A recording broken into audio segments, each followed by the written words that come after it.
भूल जाई ना कछु संदेहा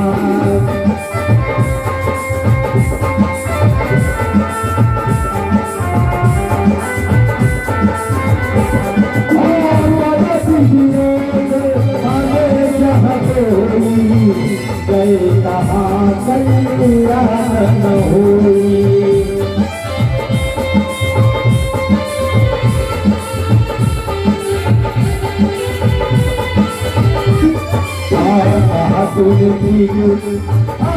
तूने ठीक करा मेरा जीवन माता को तूने ठीक प्यारी मेरा जीवन माता को बिलाए बिलाए सही बिलाए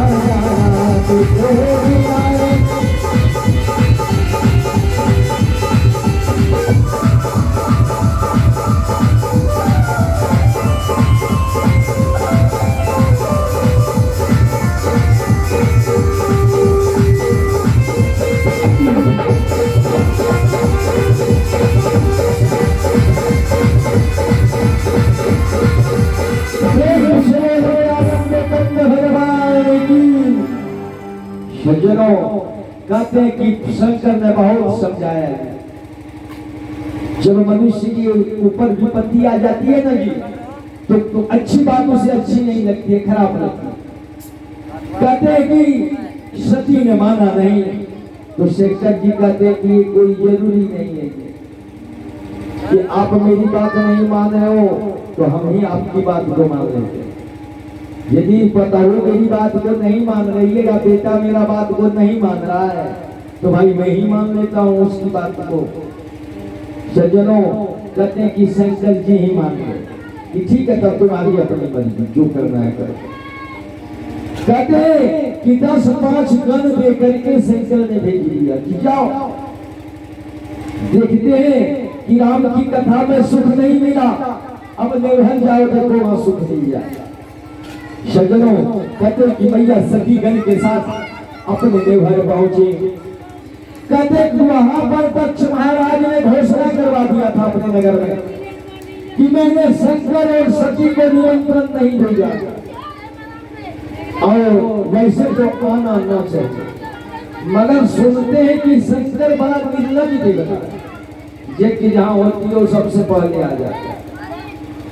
तो पूरे नगर के वासियों ध्यान रखना कि यदि शंकर आ जाए मेरे नगर में तो कोई उससे बात नहीं करता और जो बात करेगा उसको मैं नगर से निकालूंगा सीधे से जाएगा।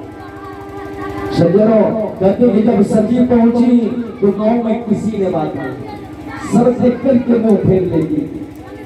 जब सती अपने प्रधान द्वार से घर की ओर प्रवेश की आंगन के बीच दरवाजे पर पिताजी करे दक्ष महाराज दक्ष ने देखा कि मेरी बेटी सती आ गई है कि दक्ष नंदचू पूछी कुशलाता कि सती ही बिलो रे सब गाता। आज भैया का वरदान पूरा हो रहा है।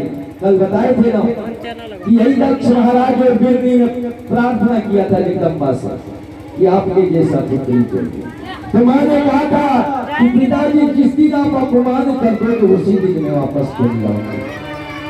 आज देश में होश दे रहा है दक्ष।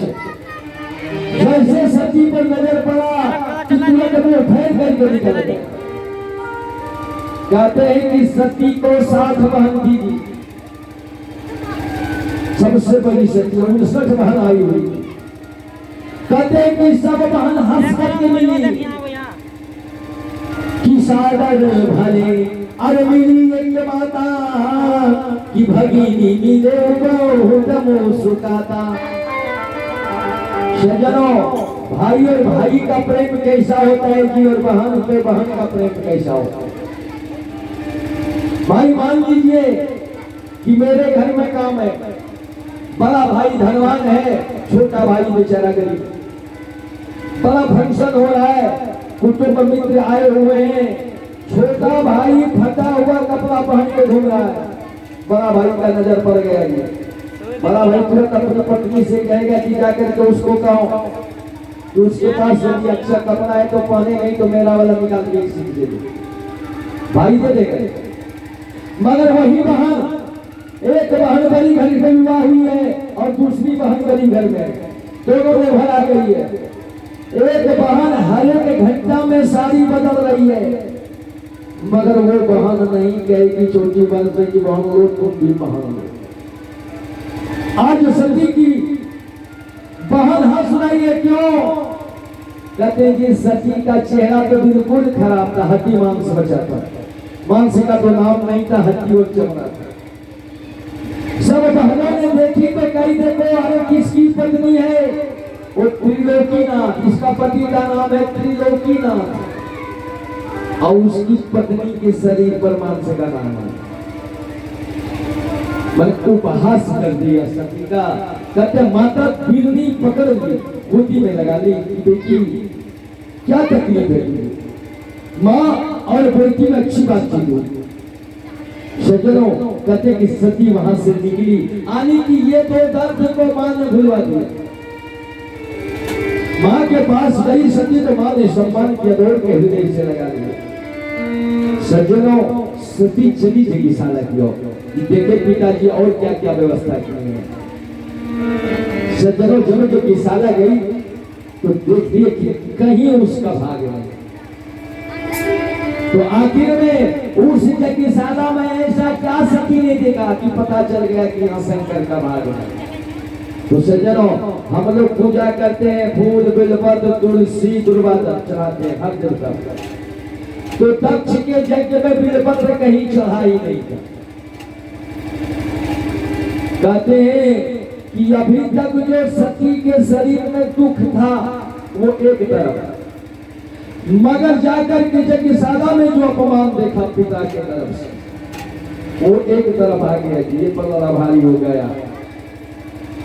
तो हमारे संत कहते हैं कि यज्ञ जगत तारो न दुख नाना के सब थे कठिनो जाति अपमाना। जाति में तिरस्कार बड़ी भारी अपमान होती है। घर में घुसा करके 10 लाठी मार दो, जनता कोई परवाह नहीं, मगर समाज के बीच में यदि एक थप्पड़ पड़ जाए तो वो थप्पड़ बहुत जोर लगती है।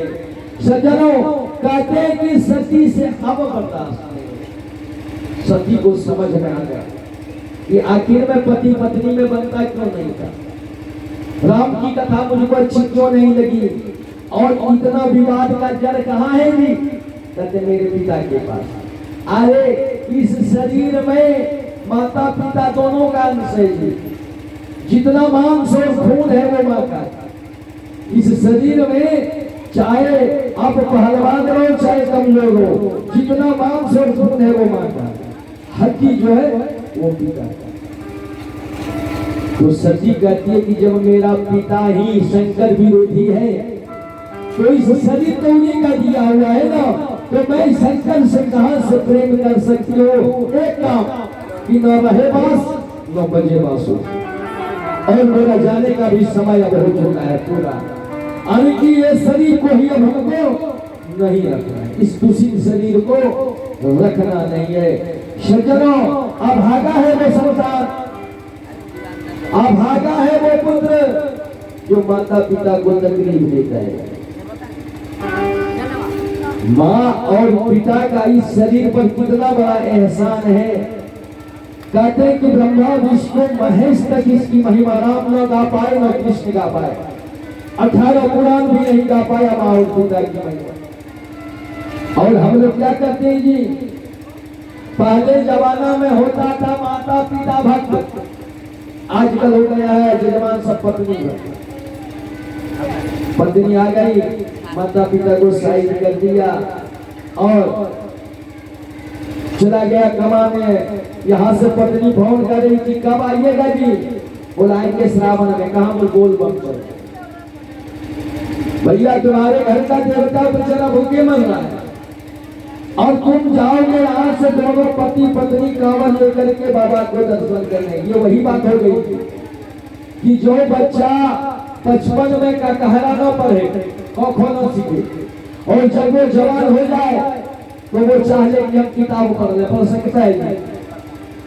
यदि किताब आपको पढ़नी है तो कहरा सीखना होगा।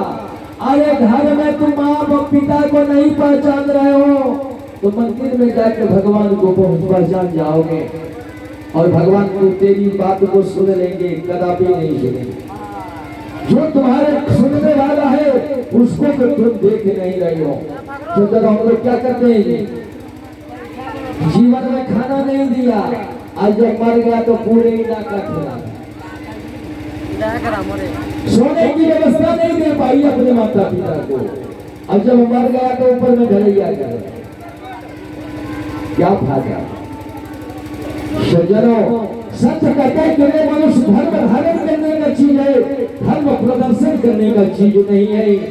कि कभी प्यासे को पानी अरे पिलाया नहीं, कि बात अमृत पिलाने से क्या फायदा। कभी प्यासी को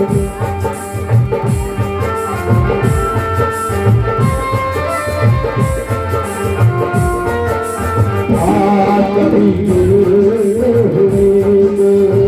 उठाया नहीं, कभी गिरते हुए को उठाया नहीं। सब आंसू बहाने से क्या फायदा।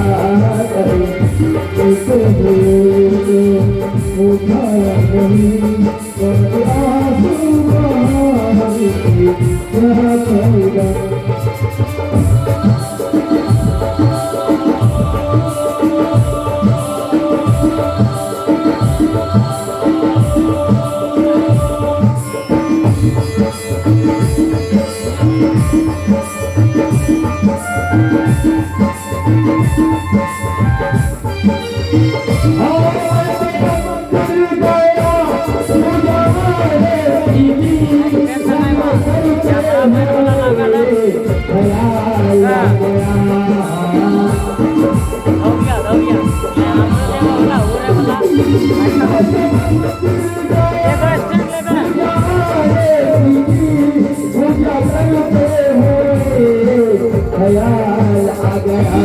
कभी माँ बाप की सेवा की नहीं, कभी माँ बाप की सेवा की नहीं।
कभी गिरते हुए को उठाया नहीं, कभी गिरते हुए उठाया नहीं।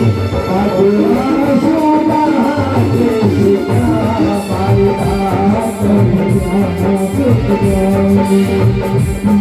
कभी अमृत पिलाने से क्या फायदा।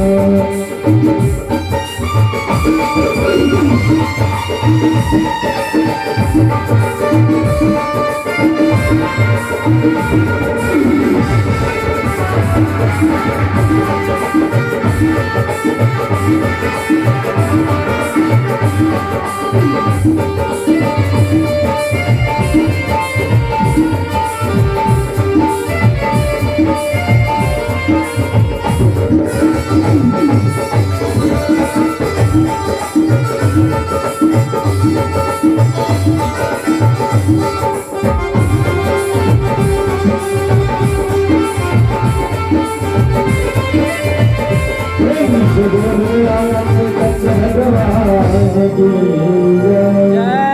सज्जनों, कहते कि सजी ने समस्त सभासदों के कहा कि